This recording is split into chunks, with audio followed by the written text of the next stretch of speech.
What's going on, everybody? Hooligan coming at you again with another moto vlog, finally. It's only been it's been over a week. But yeah, this should be a good one. It's finally got a nice enough day. That's the reason I haven't uploaded, and if you live in the Cincinnati, Ohio area, you will know that's why I haven't uploaded, because it's been below 60 and or raining every day for about the past 10 days now, which is shitty. But because I haven't uploaded, I have quite a bit to talk about. First thing that's happened since my last video is I got a new job. I'm making bank. Let's just say I'm making a decent amount an hour, and I'm working 40 hours a week. I'm not going to disclose exactly how much I'm making, but I'm making bank. And that being said, with that bank that I'm making, I'm highly considering buying a new bike, which would be a big change for the channel. I would hate to see my baby go, but if I play my cards right, I should be able to afford my dream bike before I go back to school at the end of the summer. So we'll see how that goes. Just stay updated, and if you know me pretty closely, you know exactly what I'm going to consider, or what I'm considering buying, what I want to buy. And if you don't know me that closely, then you're just going to have to wait and see, because that'll be a good surprise for the channel. Me starting my job, I just want to go ahead and clear that up. Me starting my job should not impact the channel. Like, me working full-time should not impact my channel at all. If anything, it should help it, because I got a 40-ish minute ride to work, to and back. So, providing that the weather is nice like it is today, I can easily make a video out of that. And there's a bunch of different routes that I can take, so it doesn't get boring, and it's not me riding the exact same route every single day, or every single time I upload. So yeah, if anything, me starting my job, it frees up time for my channel, because I don't have school to worry about anymore. The only thing my only obligations beside my channel are going to work Monday through Friday for 8 hours. That's it. The weather stays nice. I could definitely see making 3 videos a week instead of 2, but time will tell about that. I guess I don't even have the right to sit here and talk about making 3 videos when I haven't uploaded for 10 days. But the one thing I will tell you guys about the bike I'm considering buying is I'm highly considering buying a liter bike. Bikes are such a dividing topic amongst the biker community, because I've had a lot of people say, hell yeah, that's fucking lit, go for the bike that makes you happy. And then there's a lot of people that's way too much bike, like, you're gonna kill yourself. And I highly disagree with that. Yes, it's a lot of bike, and yes, I will not be using it to its full potential anytime close to when I get it. I mean, it's 70 more horsepower than my bike now, give or take, and a lot more torque, but the torque is why I want it. Let me explain to you why I want a liter bike. And honestly, in all applicable uses, I think a liter bike is more usable, given you know how to ride. Obviously, you don't want to slap somebody that's ridden for a week on a 1000cc sport bike, because they will kill themselves. But anyone that gets the concept of throttle control, easing the throttle, I mean, anybody that's ridden a bike around for a while, I think a liter bike is a more easy to use, or is a more friendly bike for the streets. And why is that? Because like I said, it makes way more power, it makes way more torque, and it goes way faster. How is it more usable on the street? Well, I'll tell you how. Because you have power everywhere in your RPM range on a liter bike. On a 600, you don't have power until after 10 grand. That's when your power starts to come on. So unless you're out riding, revving the nuts off your bike the whole time,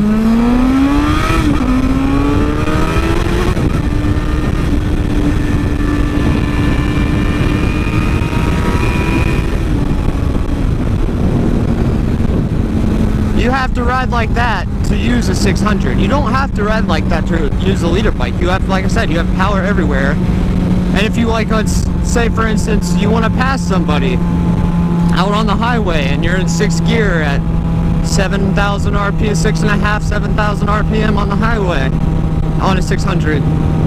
You gotta work for it. You gotta downshift to have the power to pass somebody. I mean, you don't have to, but to have the power that you expect on a motorcycle on a 600, out of a sports bike, on a 600, you gotta downshift. You gotta get your power, you gotta get your revs up to where you want them. And on a liter bike, you don't have to do that. Because like I said, it has the torque to just pull you up through the RPM range no matter where you're at. And that's why I want a liter bike more than anything. I don't want it for the power, I don't want it for its top end, I want it for the torque. And the bottom end. That's why I want a liter bike over a 600. Honestly, at the limits, the 600 is every bit, not every bit, but a 600 is 90 to 95% as fast as a liter bike when they're both at their limits. To use a 600, you have to be at its limits, and that's not the case on a liter bike. And that's why I think a liter bike is more applicable to the streets. It's more street friendly. Like I said, provided you know what you're doing on a motorcycle. You slap somebody that's only been riding for a week on a liter bike, they're gonna twist the throttle a little too hard, pop a power wheelie and loop it. Also, for those who want to know like what I'm doing at my new job, it's honestly like the first job I've ever had that I mean, there's things I'd rather be doing, but I don't mind waking up at 7 in the morning and going to this job at all. And a lot of that has to do with they pay me well, but like I said, I think it's fun. I like the dude that I work with. Basically, I'm studying mechanical engineering in school. That's my major. So basically, I just have an internship with this place, and I'm basically essentially the engineer's assistant. I just walk around and help him do whatever he needs to do. As far as diagnosing machines that aren't working, helping him make adjustments to the plant, things like that. That's what I'm doing, and I fucking love it. It's the first job I've ever had that actually makes me use my brain, it makes the day go by a lot quicker. You're not dragging around for 8 hours, like checking the clock constantly. The day go by a lot quicker, and that's part of why I love it. When each day goes by fast, it's already Wednesday. I have 2 more days of work left this week, and it's the weekend. Like, feels like the week just started. I've had my channel going for a month or a little over a month at this point, and I still haven't introduced my car to it, so I'll go ahead and make a video on my car at some point. I just need to get a different mount for my GoPro to do car videos. I need to get, I think they're called Gorilla mounts. I need to get a Gorilla mount for my GoPro. That'd be dope. Then I could definitely start doing some car videos. And a suction cup mount. See, what I need to do is I need to get a second GoPro so I can get some 2-camera action on the bike and on the car. Put a suction cup mount on over the exhaust. That'd be dope.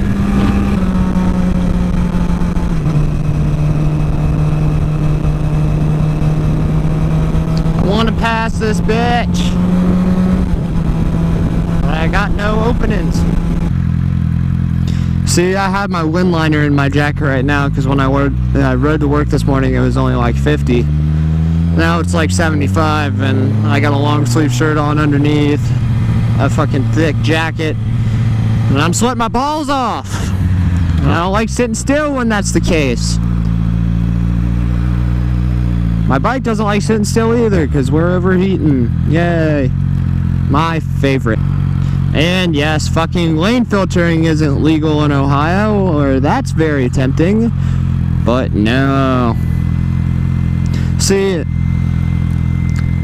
go ahead and argue with me in the comments if you'd like, or go ahead and make any argument on why lane splitting or filtering.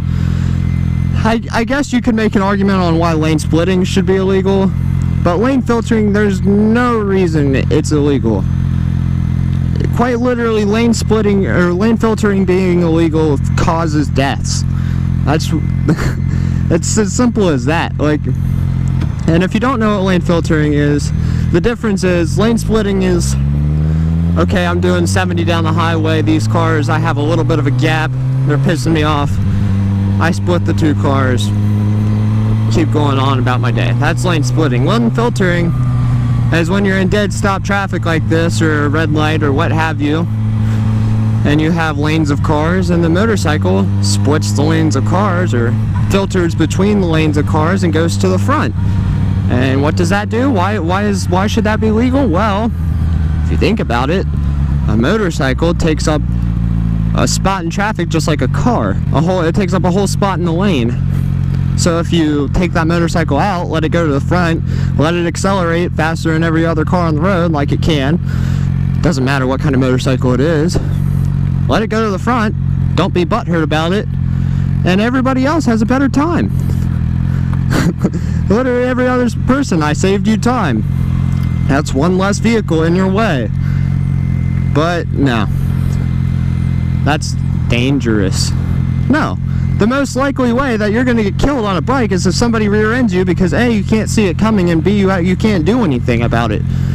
And you get fucking crushed between two cars. The most lethal fucking motorcycle accident are rear end accidents.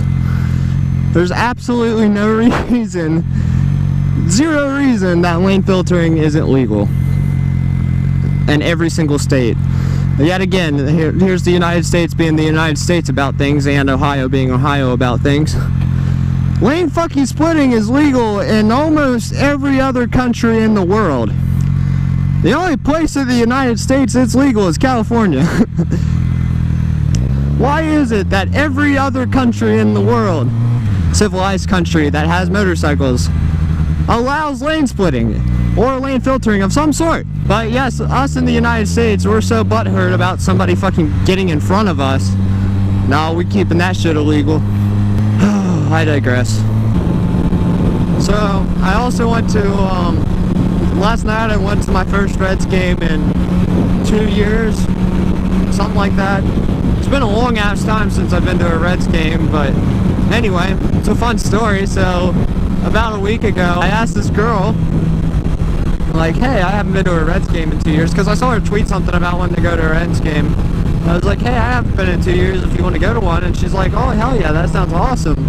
And then I was sitting there like, at that time the Reds are about to play the Giants, and I kind of wanted to go to the Giants series, but I saw that after they got done playing the Giants, they were playing the Yankees, which a lot of people love the Yankees, so I'm just like, I'll ask her what series she wants to go to.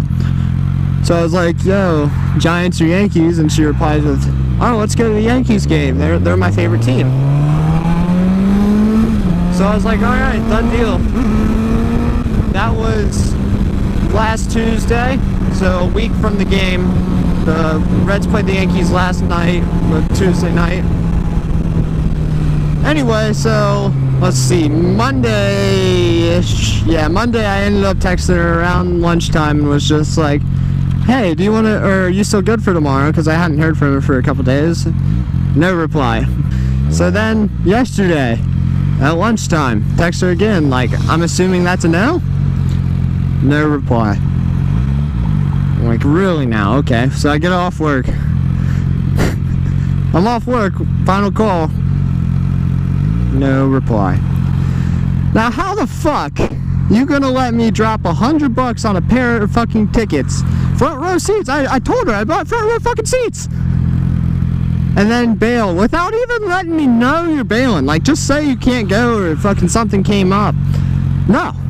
No, not even that. What a hoe move. Whatever.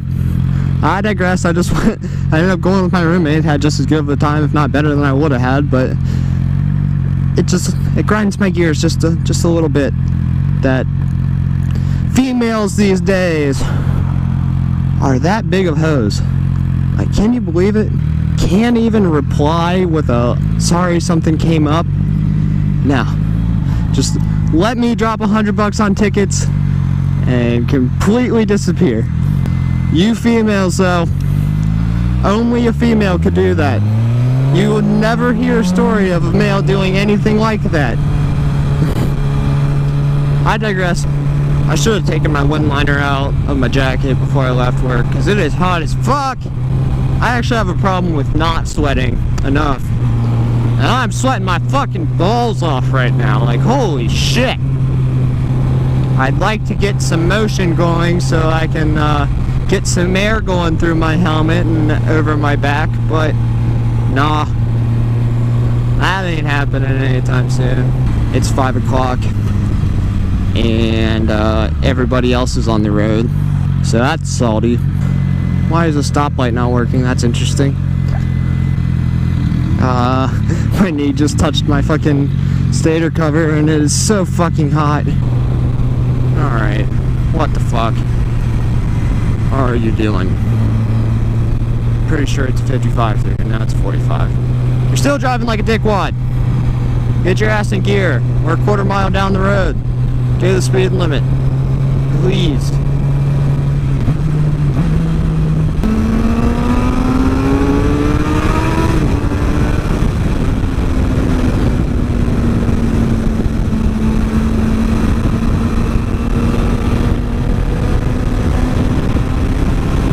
Oh yes, it feels so good to have some air on my chest.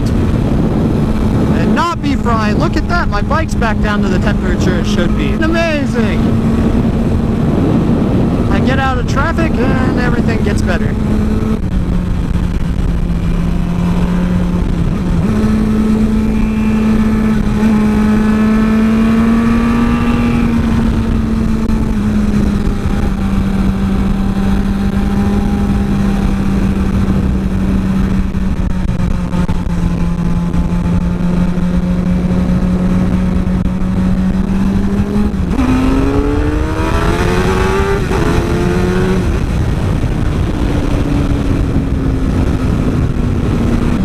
It's reasons like that I want a leader bike. Like, yes, I passed both of those people with absolute ease, but I downshifted to do it both times.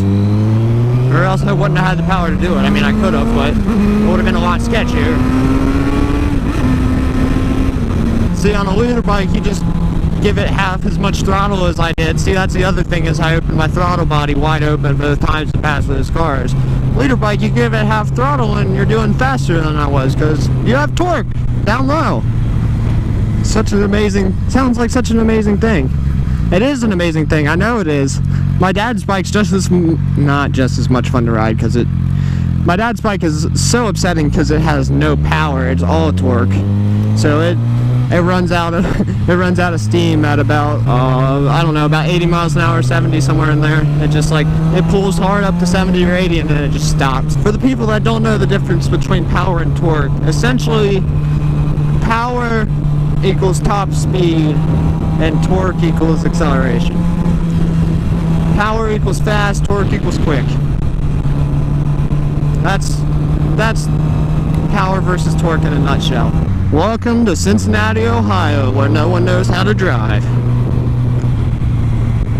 Like, I swear, per capita, Cincinnati has to be one of the worst driving cities. Like, as far as, like, bad drivers, it has to be. It's like, I don't know how the hell 75 to 80% of these people got their license. I really don't. And my bike's about to overheat again. Because we're stopped for no reason. Why are you braking? There is a green light up there and nothing between you and it. Go. And you're all gonna turn. Fuck it, I'm gonna go straight and go the long way around.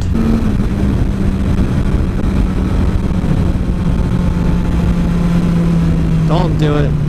Don't do it. Thank you. That's a fucking S1000RR. That is dope.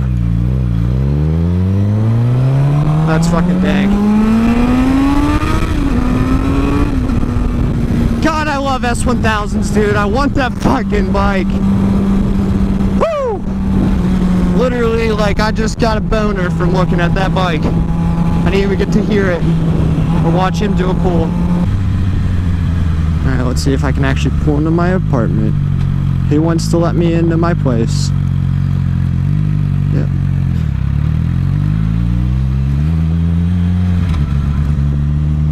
Alright guys, but I'm pulling in. I'm gonna go take me a nap, go get this edited, and I should have it uploaded tonight, finally.